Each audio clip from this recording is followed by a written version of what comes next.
Bismillahirrahmanirrahim. Alhamdulillahi Rabbil Alamin. Wassalatu wassalamu ala Rasulillah wa ala alihi wa sahbihi wa man tabi'ahum bi ihsanin ila yaumiddin. Amma ba'd. Assalamualaikum warahmatullahi ta'ala wabarakatuh. So itong subject na ito mga kapatid, para sa kaalaman ng mga bagong pasok, ay kaalaman po ng hadith. Yung subject po nito ay subject ng hadith. Ang tinatalakay sa hadith ay ipapalawanag natin ang mga sinabi ni Propeta Muhammad sallallahu alaihi wasallam, kanyang pinahintulutan, kanyang ginawa. Ibig sabihin, ang pag-aaral natin dito ay patungkol sa mga paliwanag sa anumang sinabi ni Propeta Muhammad sallallahu alaihi wasallam. Dahil si Propeta Muhammad sallallahu alaihi wasallam ay binigyan siya ng jawami'ul kalim. Jawami'ul kalim, ang ibig sabihin ay kunting salita niya ay marami pong pakahulugan. Naglalaman po ito ng mayamang mga kahulugan na kailangan intindihin natin sa pinakawastong pagkaunawa, dahil kapag nagkamali tayo sa pag-unawa ay maiba po ang kanyang kahulugan.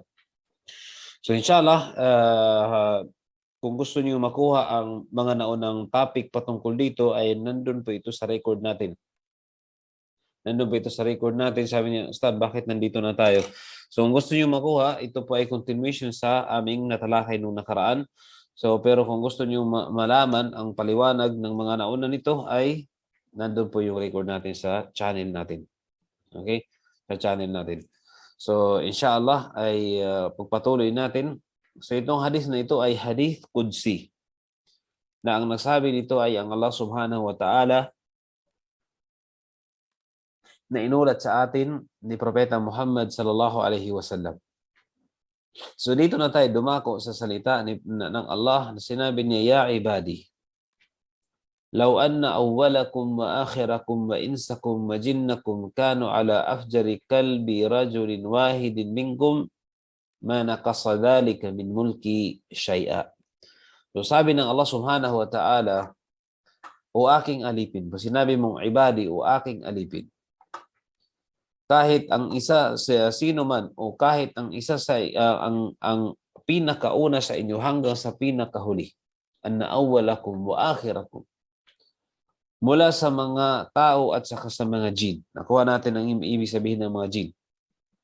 Kahit ang pinakaunang tao hanggang sa pinakahuling tao, mula sa mga tao at saka sa mga jin. Okay?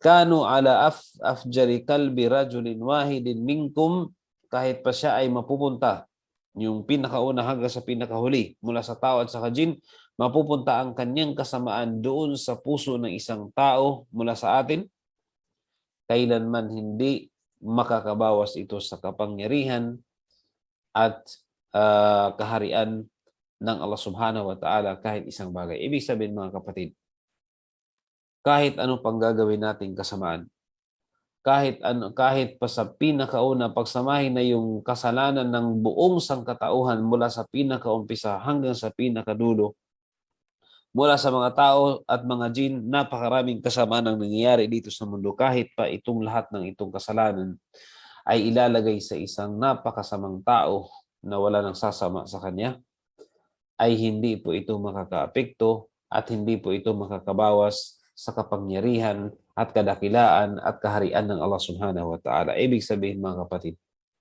hindi po natin masasaktan, hindi po natin mahahamak ang Allah subhanahu wa ta'ala, ang Panginoon natin. Okay? Hindi po ito makakabawas sa anumang meron ng Allah. Ibig sabihin mga kapatid dito na wala pong kailangan ang Allah subhanahu wa ta'ala. Kahit pa magpakasama tayo, ay hindi tayo kailangan niya. Hindi tayo kawalan sa kanyang sa kanyang kaharian. Kahit hindi pa natin siya sambahin, hindi mababawasan ang kanyang pagka-Diyos. Siya pa rin ay Diyos ng lahat, pero ang mangyayari, ang problema ay tayo po ay mapaparusahan niya. Pero kung titingnan natin na magpakasama tayo upang bababa ang kapangyarihan ng Allah subhanahu wa ta'ala, upang babawasan ang kanyang kapangyarihan, no. Hindi po ito mangyayari. Dahil lang Allah is perfect sa lahat. Walang pangailangan sa lahat ng anumang nilikha niya. وَمَا هَذَا لَا يَنْقُصْ مِنْ مُلْكِ شَيْئًا لِأَنَّ اللَّهَ تَعَالَى غَنِيٌّ عَنْهُ. Ang Allah subhanahu wa ta'ala, wala pong kailangan sa lahat ng kanyang nilikha. Ang nilikha niya ang nangangailangan sa kanya. So ito po yung ibig sabihin nito. So dito natin masusukat na ang Allah ay ang pinakamakapangyarihan, ang pinakadakila sa lahat. At ito inshallah bukas, matatalakay natin isa-isa anumang mga pangalan at katangian ng Allah subhanahu wa ta'ala kapag pinag-aralan natin kung sino talaga ang Diyos o ang Allah. Doon natin ito inshallah sa topic natin bukas, makilala. Mga kapatid, ito yung pinakamahalaga sa lahat. Ang pinakamahalaga sa lahat sa buhay natin ay ang makilala natin ang ating Panginoon. Tingnan mo, yung ilan sa atin dito, okay, alam ang pangalang Allah, kilala ang pangalang Allah na Diyos natin, pero kilala mo ba kung sino talaga siya? Kung ano talaga ang tunay, ano talaga ang kanyang katangian at pangalan? Maaring hindi. Sa pangalang Allah lang, okay, alam natin. Pero hindi natin alam ang pinakadetalye ng kanyang gawain, ng katangian niya, ng kanyang pangalan, ng kanyang attributes, hindi natin alam. So doon natin pag-aaralan ito. Ito yung pinakauna. At normally naman kapag tayo ay halimbawa kahit halimbawa gusto mo mag-asawa, ang pinakaunang pag-aralan mo ay ang katangian ng iyong asawa, kung sino yun, bago mo siya tanggapin, bago mo siya asawahin. So pag-aralan mo muna, kilalanin mo muna siya. Hindi ibig sabihin mag-date muna kayo o ito ay haram sa Islam. O kayo muna ay mag-message, mag-chat, mag-video call, hindi. Kung hindi, kilalanin mo siya base sa kanyang magulang, sa kanyang kaibigan, ano ang sabi niya, siya ba'y mabuti o hindi. So yun po ang gagawin.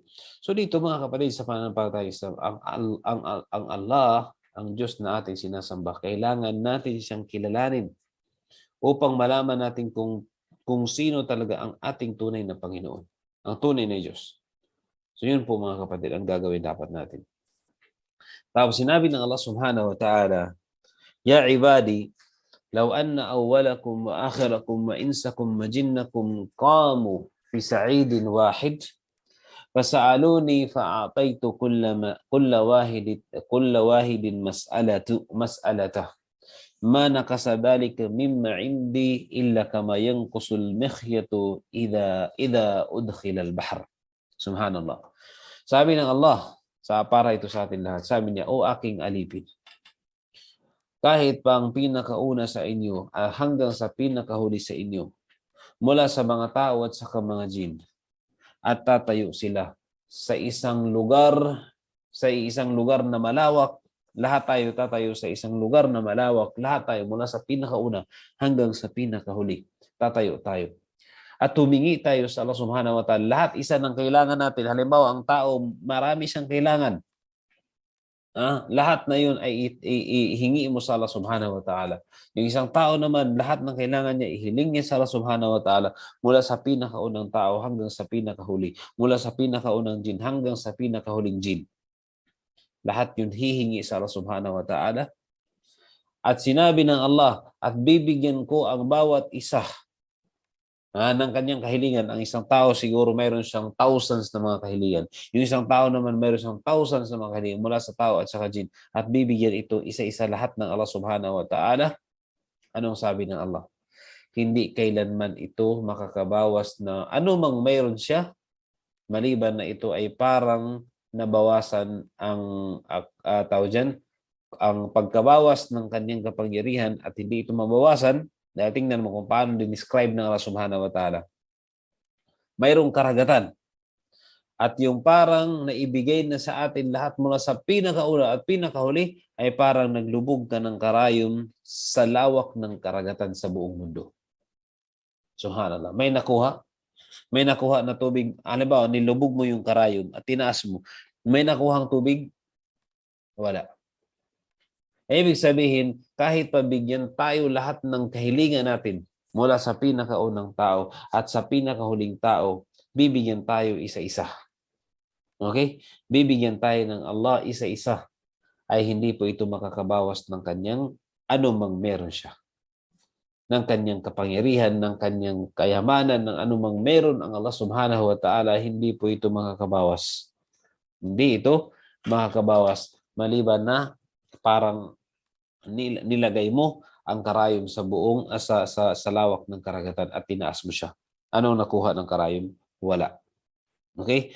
Wala. So ito po ay min babil mubalaghah na wala talagang tawag dyan, mabawas sa kapangyarihan, kaharian, kayamanan ng Allah subhanahu wa ta'ala. Kaya mga kapatid sa pananampalataya Islam, kung naniniwala tayo sa ganito, wag tayong huminto sa paghiling sa Allah subhanahu wa ta'ala.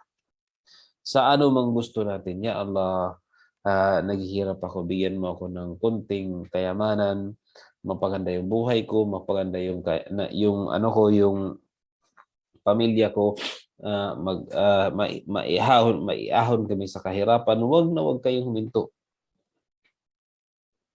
Hindi man ngayon itatutugunin ng Allah subhanahu wa ta'ala, pero tutugon niya pagdating ng panahon na ikakabuti na sa iyo. At tandaan din natin, kahit pa dua tayo ng dua, na panalangin tayo ng panalangin, kapag ang ating mayroong nakakaharang sa ating panalangin katulad ng ating kinakain mula sa haram, ang ating gawain ay mula sa haram, ang ating trabaho mula sa haram, ay maaring yung dua natin ay hindi po ito sasagutin ng Allah subhanahu wa ta'ala. Hindi sasagutin. Pero hingi tayo ng tawad sa Kanya. At palagi tayong magdua. Palagi tayong magdua. Huwag natin kagad mga kapatid, in-expect kasi ng iba, kapag nagdua at nanalangin sila sa Allah subhanahu wa ta'ala, ang nangyayari, nag-expect kagad sila ng sagot mula sa Allah. Hindi yun. Hindi ganun ang pagdudua. Matuto tayo magtiis. Ang buhay sa mundo, dito sa mundo, ay pagtitiis lang.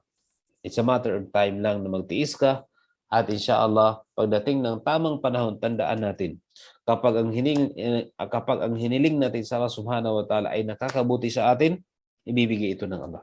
At tandaan natin, kahit anong hiling natin, kapag alam ng Allah hindi kakabuti sa iyo, hindi niya ito ibibigay sa iyo, dahil alam niya na mapapahamak ka, ayaw niya mapahamak ka dito sa hinihiling mo. So yun po mga kapatid.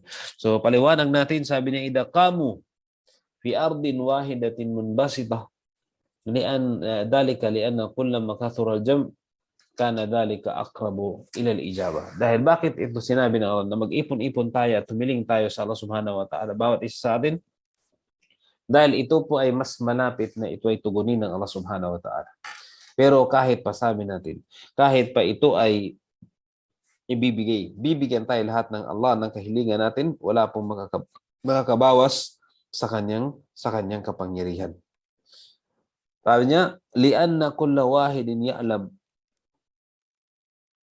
annaka law adkhalta al-mikhyat wa huwa al-ibratul kabira fil bahr thumma akhrajta fa innahu la tanqus al-bahra shay'an wa la tughayyiru. Bakit sinabi ng Allah na ang nabawas nito para kang naglubog ng karayom sa ibabaw na sa buong karagatan, ng buong mundo? Tingnan mo, kapag alam natin lahat na kapag nilubog mo yung karayom at tinaas mo, may nabawas sa kanya? Wala. Hindi ito makakapekto sa karagatan. Hindi magbabago ang karagatan kahit mayroon pa siyang kahit pa nilubog mo yung karayom. Wala. Ibig sabihin, walang mababawas sa Allah, sa kapangyarihan at kayamanan ng Allah subhanahu wa ta'ala. Kaya sabi ng Allah subhanahu wa ta'ala, innal ladhina kadzabu bi ayatina wastakbaru anha la tufattahu lahum abwabus samai wa la yadkhuluna al-jannah hatta yalijal jamalu fi sammil khiyat wa kadzalika najzil mujrimin. Subhanallah. Sabi ng Allah subhanahu wa ta'ala, tunay na tinatandaan natin mga kapatid. Sabi ng Allah, tunay na sino man ang pinasinungalingan nila. Ang mga, hindi ibig sabihin ng pinasinungalingan dito ay hindi sila naniniwala sa mga palatandaan ng Allah subhanahu wa ta'ala. At sila ay nagmamataas na hindi nila tanggapin ang anumang mga aya o mga signs ng Allah subhanahu wa ta'ala, at hindi nila sinamba ang Allah subhanahu wa ta'ala, hindi naniniwala sila sa katuruan na dumating sa kanila mula sa Allah subhanahu wa ta'ala. Sabi ng Allah, la tufattahu lahum abwabus samai. Hindi kailanman bubuksan sa kanila ang pintuan ng pintuan ng kalangitan. Wala yadkhuluna al-jannah, at hindi kailanman sila makakapasok sa paraiso hatta yalijal jamalu fi sammil khiyat, Makakapasok lamang sila sa paraiso kung ang kamilyo ay makakapasok sa butas ng karayom. Ano ibig sabihin nito? Dahil hindi makakapasok ang kamilyo sa butas ng karayom, kailanman, ganun din na ang mga taong hindi naniniwala sa Allah subhanahu wa ta'ala, hindi kailanman makakapasok sa paraiso. Subhanallah. Wa kadhalika najzil mujrimin, at ito po ang igagawad ng Allah sa mga taong mga masasama. Subhanallah. Kaya pakabait tayo mga kapatid. So alam natin lahat na ang butas ng karayom, ang kamilyo ay hindi kailanman makakapasok sa butas ng karayom. Ganon din ang mga taong hindi mananampalataya, hindi sila makakapasok sa paraiso. So balikan natin, وَكَذَلِكَ هُنَا مِنَ الْمَعْلُومِ أَنَّ الْمِخْيَطَ لَوْ أُدْخِلَ الْبَحْرَ لَمْ يَنْقُصْ شَيْئًا. So dito alam natin na ang karayom, kapag ilalagay ito sa anong tawag dito, sa karagatan, hindi kailanman magbabago at hindi mababawasan ang tubig ng karagatan. Yun po ang alam natin. Kaya sabi ng Allah, sabi ni Sheikh dito, kahit pa ang pinakaunang tao at pinakahuli, at bibigyan ito mula sa jin at sa tao, bibigyan ng kanilang lahat ng kanyang kahilingan, wala pong mababawas sa kapangyarihan ng Allah subhanahu wa ta'ala. Kaya sabi ni Propeta Muhammad sallallahu alaihi wasallam, yadullahi man la as-saha ay kathiratul ata al-layli wan nahar, ay fi al-layli wan nahar. So sabi ng Allah sabi ni Propeta Muhammad sallallahu alaihi wasallam na ang kamay ng Allah subhanahu wa ta'ala, ito po ay palabigay. Siya po ang pinaka generous. Tingnan mo mga kapatid, mula sa pinakaunang tao hanggang ngayon, ilang biyaya ang binigay ng Allah subhanahu wa ta'ala. Sa isang tao pa lang, hindi niya na makwenta ang biyaya na ibinigay sa kanya ng Allah. Ang buhay mo, ang paningin mo, ang pagkain mo, ilang taon ka na nirahan dito sa mundo, lahat yung binibigay ng Allah, ang anumang kailangan mo, hanggang sa ikaw ay mamatay. Yung isang tao naman, binigyan siya ng paningin. Biyaya ito lahat ng Allah, ng paningin, ng tubig, ng hangin, ng anumang kinakain niya, lahat ito hanggang tayo ngayon. Tingnan mo ang biyaya pa lang sa iyong sarili. Biyaya, sino nagbigay nito? Ang Allah. Sa isang tao, binigyan din siya ng biyaya. So, ibig sabihin, ang Allah ay kathiratul ata. Ibig sabihin, siya po ay nagbibigay tawag dyan, siya po ay nagbibigay ng kanyang, siya pinaka-generous, pinaka-generous sa lahat, sa araw at gabi. Sabi ng Allah, sabi pa ni Propeta sallam, ara'aytum ma anfaqa mundu khalaqas samawati wal ard fa innahu lam yagid ay lam yanqus ma fi yaminihi. Tingnan mo, mula nung umpisa ng paglikha pa lang, mula sa kalangitan at kalupaan, ilang biyaya na, ilang kapangyarihan na kung sa atin, ilang kapangyarihan na ang inubos ng Allah doon. Pero walang naubos sa Allah subhanahu wa ta'ala. Mula nung umpisa hanggang sa pinakahuli. Walang kailanman, hindi nababawasan ang kailanman kapangyarihan at kadakilaan ng Allah subhanahu wa ta'ala. Yun po mga kapatid. Kaya kailangan natin kilalanin, alamin kung sino ang Allah, sino ang ating Panginoon, para masamba rin natin siya ng tunay. Dahil mga kapatid, sinasamba natin ng Allah ngayon, baaring nagkakamali pa tayo sa pagsamba sa Kanya.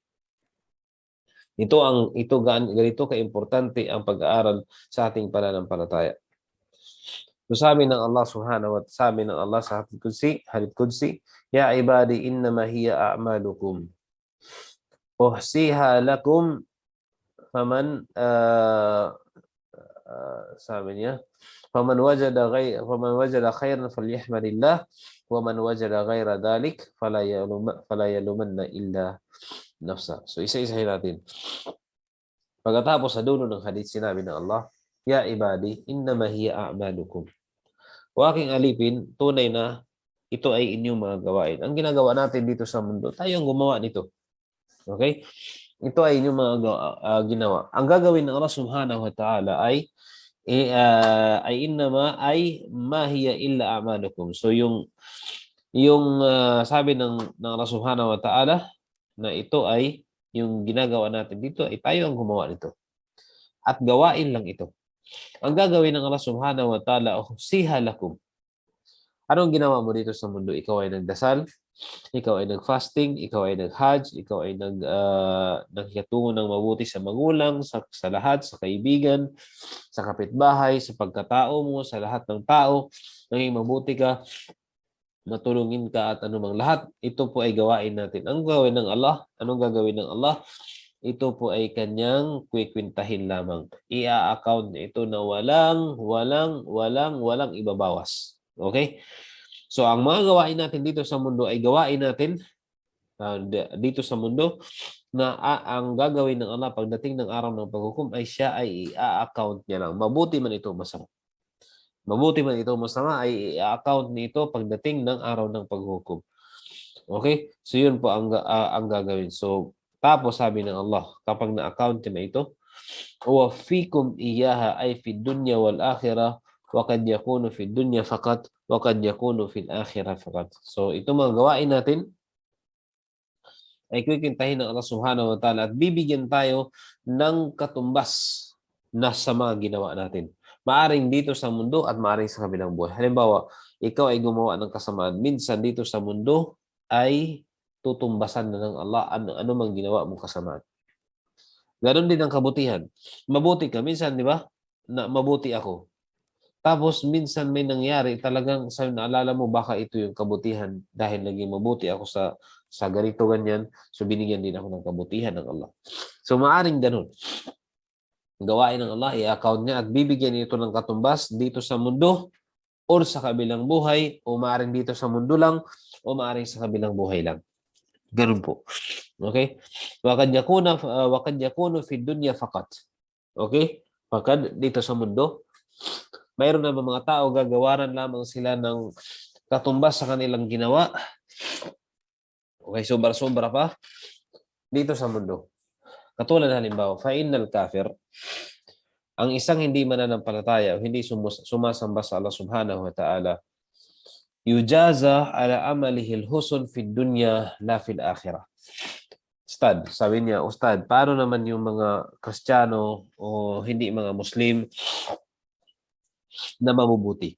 Hindi ba sila gagantimpalaan ng Allah sa kabilang buhay? Hindi. Ang sagot ay hindi. Dito sila gagantimpalaan ng Allah Subhanahu wa Ta'ala sa mundo.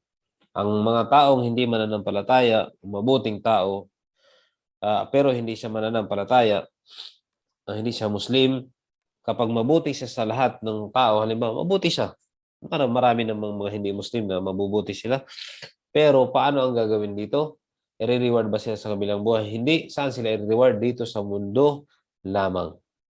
Sa kabilang buhay ay hindi. Hindi na nila matatanggap dahil nakuha na nila ang gantimpala nila dito sa mundo. Dahil una-una, hindi sila mananampalataya sa Allah. Kaya mga kapatid, ang kabutihan, dalawang uri. Ang kabutihan ay dalawang uri. Kabutihan mo sa mga tao o sa mga nilikha ng Allah Subhanahu wa Ta'ala at kabutihan mo sa Allah. Kasi baka mayroong napaka-unfair naman. Okay? Unfair daw. Sabi nila, unfair dahil mabuting tao naman yun. Okay, ganito po ang kabutihan, mga kapatid. Ang kabutihan, dalawa. Kabutihan mo sa mga nilikha ng Allah sa mga tao at kabutihan mo sa Allah. Ngayon, ang kabutihan mo sa tao, makuha mo sa kabutihan mo sa tao. Dito sa mundo, halimbawa, naging mabuti ka sa tao, anong igaganti ng tao sa iyo at i-reward sa iyo ng Allah? Dito sa mundo, bigyan ka ng Allah ng gantimpala. Pero sa kabilang buhay, dahil wala kang kabutihan sa Allah, sa kabilang buhay, doon natin matatagpuan ang Allah. So doon sa kabilang buhay, hindi mo makukuha ang gantimpala mo dahil hindi ka maging mabuti sa Kanya. Hindi ka naging mabuti sa Kanya. Parang ganito lang yan. Parang ganito lang yan. Hindi sa pagkukumpara. Halimbawa, may mga tao, lalo na mga anak karamihan. Ang mga anak minsan, mabuti sila sa kanilang kaibigan. Pero sa kanilang pamilya, sa kanilang magulang, ay hindi sila mabuti. Okay? Doon sa mga kaibigan nila, okay, naging mabuti sila. So, makukuha nila ang gantimpala nila doon sa kanilang mga kaibigan, maging mabuti rin ang mga kaibigan nila sa kanya. Pero pagdating sa bahay, maaring ikaw ay hindi mabuti sa iyong magulang at ang magulang mo naman ay dahil hindi ka mabuti ay hindi rin sila naging mabuti sa iyo. So, ganun. So, sa kabilang buhay, kapag ang tao wala kang kabutihang ginawa, pagsamba sa Allah at hindi paniniwala sa Allah subhanahu wa ta'ala, kung wala kang ganun, ay doon sa kabilang buhay ay hindi kanya gagantimpalaan. So ang isang tao na gusto niyang makamtan ang kabutihan dito sa mundo at kabilang buhay, ang gagawin niya ay pumasok siya sa pananampalatayang Islam at sambahin niya ang Allah na nag-iisa lamang. Ganun. Wal mu'min قد يؤخر له ثواب في الآخرة وقد يجازي به في الدنيا وفي الآخرة. So ang isang mananampalataya, minsan naman ang gantimpala nila ay dinidelay ng Allah sa kabilang buhay. Doon sila gagantimpala ng Allah sa kabilang buhay. O kaya'y gagantimpalahan sila ng Allah dito sa mundo at sa kabilang buhay. Gagantimpalahan sila dito sa mundo at sa kabilang buhay. Katulad ng sinabi ng Allah, man kana yuridu harthal akhirah nazid lahu fi harthi wa man kana yuridu harthad dunya nu'tihi minha wa ma lahu fil akhirati min nasib. Sabi ng Allah subhanahu wa ta'ala, sino man ang nagnanais ng gantimpala ng mga pananim, ang harth kasi ipananim, ang tinutukoy dito, yung gantimpala mo sa kabilang buhay, yung gusto mo makuha sa kabilang buhay, nazid lahu fi harthi.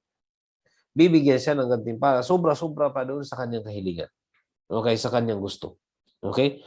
Wa man kana yuridu harthal dunya, kung sino man ang gusto naman ang mundo na ito, ay ibibigay ito ng Allah subhanahu wa ta'ala sa sino man gusto, pagdating sa kabilang buhay ay wala na siyang bahagi doon sa kabilang buhay. Ito na ay para sa mga mananampalataya. Kaya mga kapatid, mga sa pananampalatayang Islam, ang buhay natin dito sa mundo na isang pinakamahalagang parte as stage ng buhay natin, huwag natin sayangin. Huwag natin sayangin sa makamundong bagay na kung saan napapabayaan na natin ang tungkulin natin sa Allah. So hinahangad nila ang alin? Ang kanilang makamundo. Mayroong iba, mashallah, pagdating sa makamundong bagay, aktibo sila. Pero pagdating sa makakabilang buhay na bagay ay hindi sila aktibo. Isa dito yung pag-aaral. Itong pag-aaral na ito, sino ang makikinabang nito? Tayo. Tayo, pang makabilang buhay ito mga kapatid. Ilan tayo dito? Sa group pa lang natin ilan? Mga 200, 300 plus. Okay? Na mga estudyante. Pero ilan kayo nag-attend? Siyam, 10, hindi abot ng 20. Ibig sabihin, kaya mga kapatid sa pananampalatayang Islam, ang paraiso ay mahirap pasukin. Ang impyerno ay madali. At alam ba natin na ang impyerno ay mapupuno na ng mga tao at mga jin? Mapupuno ito. Subhanallah. Ibig sabihin, napakaraming mga kapasok sa impyerno. Bakit? Tingnan mo lang, ang mga mabubuting tao dito sa mundo, ilan lang sila. Naway mapabilang tayo doon. Ang mga nasusumika para sa kabilang buhay, ilan lang. Pero yung mga taong pasaway, marami sila. Ang ratio pa lang ng taong mabuti at masama, marami ang masama. Okay? Ang ratio ng sumasamba sa Allah at mga hindi sumasamba, marami rin. Ang mga hindi sumasamba at makamundo. Ang ratio naman ng mga gusto sa paraiso at ayaw sa paraiso, gusto sa impyerno, ay marami din ang gusto sa impyerno. Ano yun? Wala naman direktang magsasabi na gusto nila sa impyerno, pero ang gawain nila ay magpapatunay ng pagpasok nila na gusto nilang impyerno. Parang nagtaas ng kamay si Sister Alma. Yes po. May tatanong po kayo, Sister Alma? Wala. Baka hindi niya narinig yung pinag-usapan natin. Wala siyang mic. Okay. So sabi ng Allah subhanahu wa ta'ala, next, isa pa, sinabi ng Allah, man kana yuridul ajilata, ajjalna lahu fiha ma nasha'u liman nurid. Thumma ja'alna lahu jahannama yaslaha madhmumam madhura. Subhanallah. Sino man ang ninanais nila ang mabilisan? Yung gantimpala nila dito sa mundo, gusto nilang kunin, yun yung mga tao doon na hindi mananampalataya, na gusto nilang kunin ang kanilang gantimpala dito dahil sa kabutihan nila. Wallahu a'lam. Ang gagawin ng Allah ay bibigyan sila kaagad ng Allah subhanahu wa ta'ala. Pagdating sa kabilang buhay, ipapasok sila ng Allah sa impyerno. Subhanallah.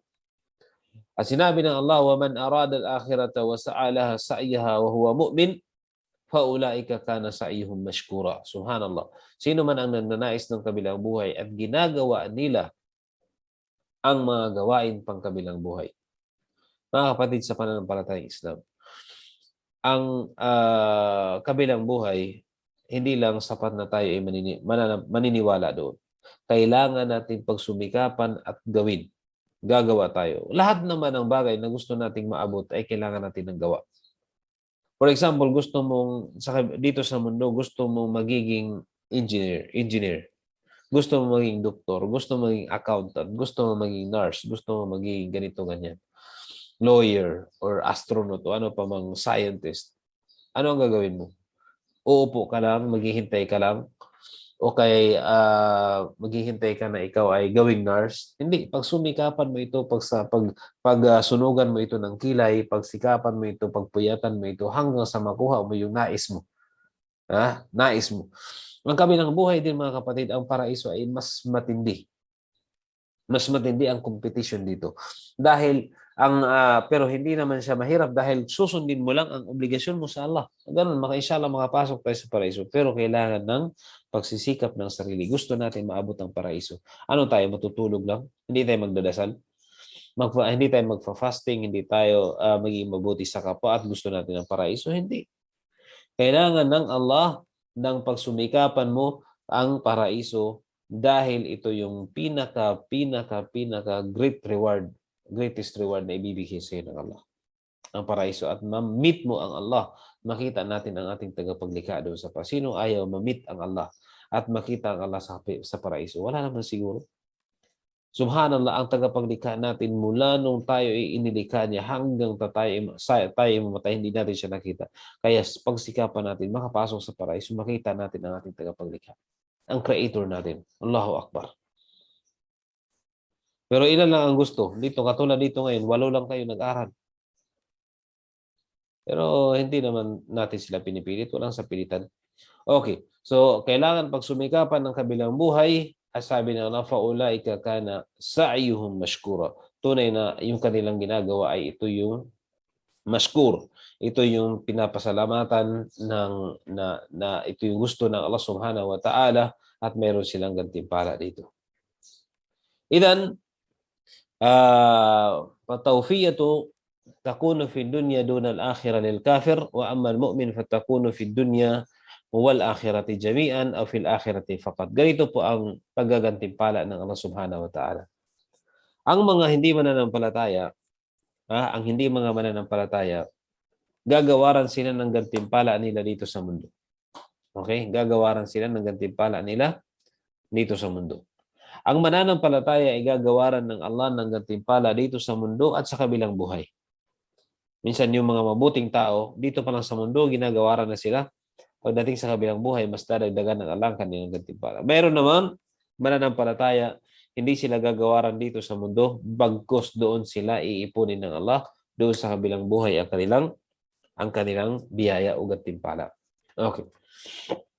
Sabi ng Allah, faman wajada khairan, dahil ito ay mga gawain natin. Sabi ng Allah, sino man ang nakita niya ang kabutihan sa kanyang gawain, magpasalamat siya sa Allah. Halimbawa, nakapagdasal ka, alhamdulillah, nakapagdasal ako. Nakapag-fasting ka, alhamdulillah, nakapag-fasting ako. Nakatulong ka sa kapwa, alhamdulillah, nakatulong ka sa kapwa. Ngayon, halimbawa, nakapag-aral ako at least man lang para sa kabilang buhay ko. Nakapag-aral ako ng Islam para sa aking sarili, para sa aking inshallah ituturo ko sa mga anak ko, sa aking pamilya, sa aking sarili, makinabang. Alhamdulillah, ya Allah, nakagawa ako ng kabutihang mabuti ngayong araw. Bukas hanggang sa tayo ay mamatay. Okay. Sabi ng Allah, falyahmadillah ala al-amrayn. Okay. Bakit tayo magpasalamat kapag nakatanggap tayo ng kabutihan? Nakagawa tayo ng kabutihan. Una-una, bakit tayo magpasalamat? Dahil sa dalawang bagay. Ala tawfiyati lil amali salih, ala tawfiqihi lil amali salih, wa ala thawabillahi lahu. Magpasalamat tayo dahil binigyan ka ng gabay ng Allah na makagawa ng mabuting gawain. Halimbawa, mga kapatid, ngayon ay Sabado, di ba? Lagi natin ito balik-balikan. Ngayon ay Sabado. Karamihan sa atin dito tulog. Okay, ngayong araw. Kasi off. Tulog, di ba? Okay, yung iba naglalakwatsa, yung iba nagbi-beach, yung iba nasa barkada, yung iba nag-party, hindi natin alam. Okay. Tayo naman, ilan kayo dito sa grupo natin sa Friday and sa Saturday and Sunday at saka doon sa New Muslim Pati doon sa New Muslim, nilagay ko yung yung link para makapag-aral din sila. Ilan? Sige, sabihin natin 500 kayo lahat sa isang Pero ilan lang ang binigyan ng gabay ng Allah, ng taufik, ng biyaya ng Allah na makapag-aral? Sabihin natin, 8 lang kayo. Ibig sabihin, kayo lang ang 8 ang binigyan ng gabay at taufik ng Allah na makagawa ng kabutihan ngayong araw nito. Kaya huwag, alhamdulillah, ipasalamat nyo ito sa Allah. Dahil hindi lahat ng tao nakakabangon. Halimbawa, sa dasal sa madaling araw, sa Fajr, hindi lahat ng tao nakakabangon sila. Kapag nakabangon ka, alhamdulillah, ipagpasalamat mo ito sa Allah. Dahil una-una, niligtas ka niya sa parusa. Dahil ang pag-iwan sa mga obligasyon ay parusahan tayo ng Allah. Ilan dito. Pangalawa ay nakagawa ka ng kabutihan. Ito na yung una, na binigyan ka ng tawfiq, ng gabay ng Allah, ng direction ng Allah na makagawa ng kabutihan. Ang pangalawa ay yung reward mo sa kabutihan mo na ginawa. Halimbawa, yung pag-aaral natin dito, mga kapatid. Yung pag-aaral natin dito, tayo po ay gagantimpalaan ng Allah. Bukod sa gantimpala ng Allah, pinapatawad niya ang ating kasalanan. Sino ang ayaw patawarin ng kasalanan? Lahat tayo gusto mapatawad ng kasalanan. Isa sa paraan para mapatawad ng ating kasalanan ay sa pamamagitan ng pag-aaral sa kanyang pananampalataya. Dahil habang nag-aaral ka, naitutuwid mo yung sarili mo. At kapag naitutuwid mo yung sarili mo, dahan-dahan kang nakakaiwas sa mga ayaw ng Allah o mga kasalanan. Dahil nakapag-aral ka, so dahan-dahan itong nawawala hanggang sa insyaAllah maging mabuti kang tao. So dito na maging matuwid ka na at tuloy-tuloy ng gantimpala mo. At sabi ng Allah, waman wajada ghayra dhalik. Ngayon naman, kung sino man ang hindi natagpuan niya ang maliban sa kabutihan, ibig sabihin, nagawa niyang kasalanan. At parusa ng Allah subhanahu wa ta'ala. Natanggap niya parusa at kasalanan. Ano ang gagawin niya? Huwag niyang sisihin ang sino man maliban ang kanyang sarili. Halimbawa, ang isang tao nakapasok sa impyerno. Sisisihin niya ba ang kanyang kapitbahay? Bakit siya nakapasok sa paraiso sa impyerno? Okay, sabihin natin siya ay nakapasok sa impyerno. Sisihin niya ang kanyang magulang, ang kanyang anak, ang kanyang asawa? Hindi. Sisihin niya ang kanyang sarili. Bakit? Dahil siya ang gumawa ng kanyang gawain. Katulad na lamang ng halimbawa, ikaw ay nagdadrive ng motor, for example. Nadisgrasya ka dahil sa bilis ng takbo mo. Okay? Na sobra-sobra na. Nadisgrasya, halimbawa, yung isang tao. A'udhu billah. Na'udhu billah. Naway, halagaan tayo ng Allah palagi. Nadisgrasya siya, sino sisihin niya? Tapos pag nadisgrasya niya na sabihin natin yung kanyang katawan. Parang nabalian siya. So anong gagawin niya? Sino sisihin niya? Ang motor o siya? Siya. Ang sisihin niya ang kanyang sarili. Ang kanyang sarili sa masamang ginadito rin kung mayroon tayong natagpo ang kasamaan at parusa ng Allah dumating sa atin at nakagawa tayo ng kasamaan. Huwag niyang sisihin ang sino man. Kung hindi sisihin niya ang kanyang sarili, bakit niya hinayaan na maparusahan ng kanyang sarili at ang kanyang nakagawa siya ng kasalanan. Katulad halimbawa, yung mga taong umiinom ng alak, nanigarilyo, nagda-drugs. Ngayon, yung iba sa kanila nabaliw na. Yung iba sa kanila mayroon ng sakit, cancer sa lungs, cancer sa liver, naghihingalo na siya. Bakit? Dahil sa kanilang bisyo noong nakaraan. Sino sisihin nila? Sisihin nila ang kanilang sarili. Bakit nila ginawa yun?